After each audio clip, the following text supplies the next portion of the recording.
Good evening. A state of disaster has been declared in southwest Queensland as the inland flood crisis spreads.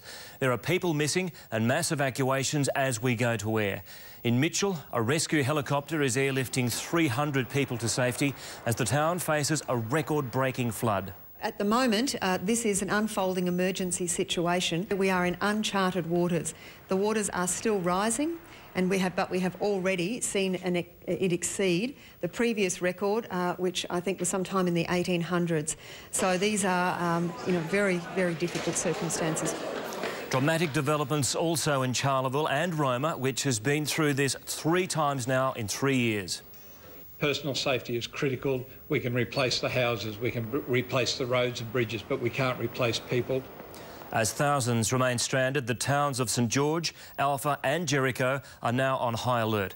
This potentially one of the worst floods the region has ever seen. We begin in Roma, where the latest advice is for everyone to evacuate to higher ground. But as Renee Henry reports, many have already been caught out by the swiftly rising water. We've not long ago taken a tour in the chopper and it's plain to see there's an emergency unfolding. Bungle Creek is rising rapidly. It's already surpassed the 2010 record of 8.1 metres. The water's risen a metre in an hour. The mayor says it's too late to sandbag. Residents urged to self-evacuate. We're hearing reports of a search underway for an adult and child feared swept away in a car. We spotted a group stuck in the back of a ute. Horses and cattle have also been caught up in the floodwaters, so it's looking like a very tense night ahead. West of here, it seems Mitchell's flood has broken all of its records. At last check, the river was at 9.6 metres, with fears it could peak at 10 metres tonight. Mitchell resembles an inland sea, isolated and swallowed by a raging Maranoa River. Almost every home in the town centre is inundated, businesses and cars too. It was a tension-filled night. In more than 100 mils of constant rain, locals frantically sandbagged. Swiftwater rescuers haven't had a wink of sleep. They worked through the night to get people to safety. But they called in last night and they asked me, what do you want to do? And I said, well, I don't know. They said, we'll see you in the morning. The water has come up significantly overnight. Resident after resident left it too late to leave their homes. Barb Sharp and her 2 dogs were so grateful. Oh, a little bit rattled. We're glad to be safe. Yes, love. She, along with hundreds more, were taken to an evacuation point at Mitchell State School, but by lunchtime, even that was under threat. Locals, the elderly and frail first, were airlifted to higher ground at Mitchell's council depot.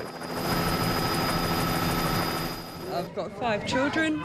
I've got a horse in a paddock that's getting flooded out, dogs locked in a house, cats locked in a house, but I've got the 5 kids safe, so that's the best you can do.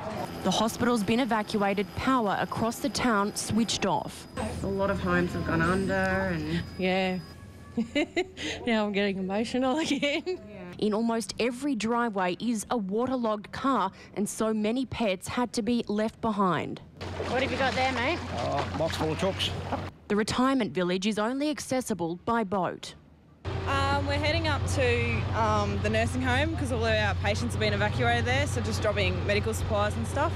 Locals are gobsmacked. For so many, this is beyond comprehension, but plenty are pulling together to help out in any way they can. But the record-breaking flood is new territory for Mitchell. Holy, it's just amazing, like, to think the amount of water that's coming through the town. Disaster grants have been made available. Renee Henry, 10 News. And Summer joins us now. Summer, there is so much water out there. Is there any more on the way? Well, Georgie, thankfully the relentless rain over the state southwest has now eased up, and the forecast is for just isolated nuisance showers in the region over the coming days. The upper level trough that caused all of that flooding rain has now weakened. It's moved over the southeast and we're just seeing the remnants of it here with plenty of cloud and a few isolated sprinkles about.